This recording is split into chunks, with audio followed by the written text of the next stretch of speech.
Hey everyone, so we are out here today by the dry cow pen, and I was just out here checking out Wildebeest, who is directly in front of us. She would be our next cow to calve, and I she is due on October 10th, and my guess is she's going to have a calf probably by the end of the weekend.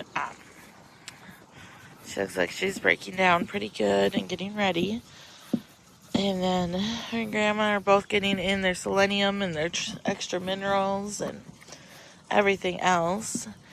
So we did have a good herd check, or herd health, however you, I feel like every farmer says it's slightly different, on Monday. So that was awesome. Unfortunately, we will not have a ton of cows to milk over the winter, as it seems like, I should have counted the exact number. I think probably close to 2/3 of our herd is going to freshen within 8 weeks. So that means they will all have about the same dry period.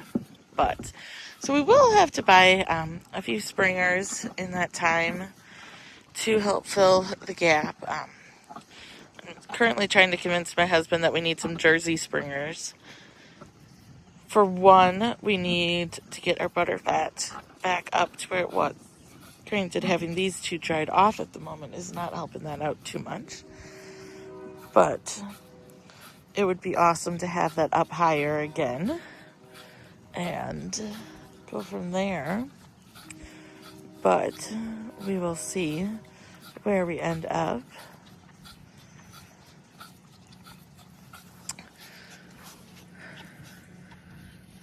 So right now it looks a little scarce in here. We have Bean, which is the short little thing in there. And then Bubba, which is my son's heifer he showed at the fair. And she is bred too, so she was AI'd. So he was quite excited. So she will be calving, I think, in May. And then the one directly behind Bean is Wonder. And Wonder was difficult to get bred, but she should calve in November. And then we have Moana, who was supposed to have calved in September. Well, it turns out Moana must have aborted or had a miscarriage at some point, and we didn't notice because they're out on pasture quite a bit. And she is actually only about 90 days pregnant right now. So she's going to be living the life of luxury in the dry cow pen for a substantial amount of time yet.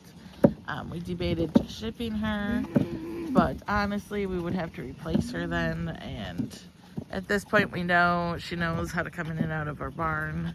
She's trained very well that way. I'm not sure why all of the cows are coming right now. I think they think that it's time to go in and get fed.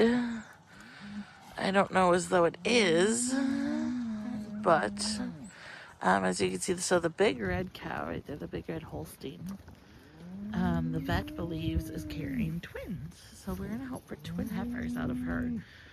She actually has awesome breeding. She's one I probably paid too much for, to be perfectly honest. But,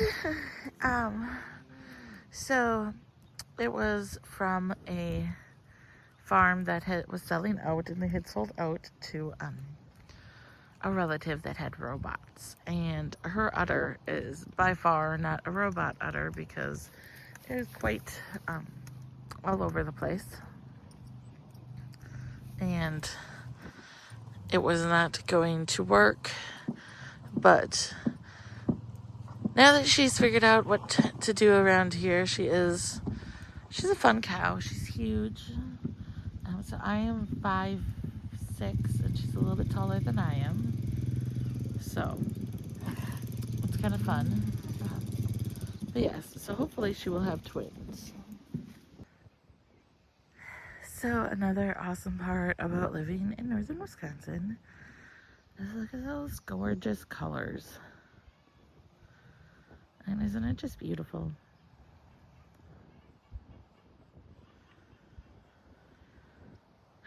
So, thankfully, we made it to October. Today is October 1st. We do have some pasture left, but for those of you that have cows know, cows they're picky. And I feel as though ours are extra picky because they, well, I don't even know how to explain it.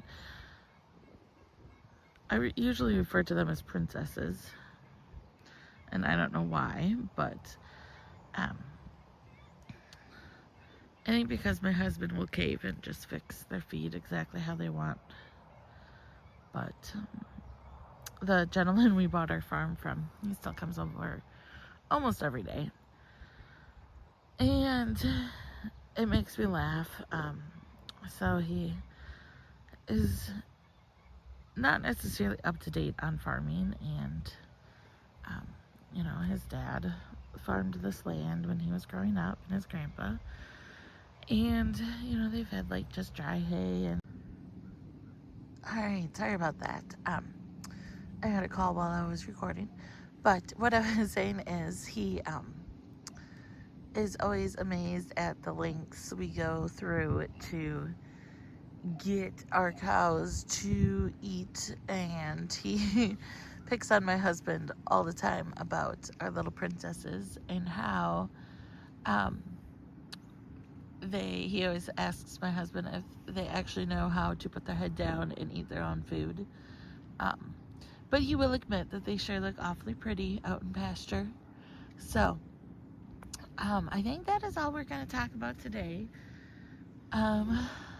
Originally the plan was that we were going to be going to Expo tomorrow, but with all the changes we've had around here, it is just not feasible this year. So unfortunately we will not be going to Expo tomorrow, but we will try and get some other stuff done to have fun with the boys, and definitely gonna make sure we make it there next year, because if you've never been to World Dairy Expo, I highly, highly, highly recommend it. It is an awesome opportunity to see everything. Well, we will see you next time, and hope you enjoyed this quick little update.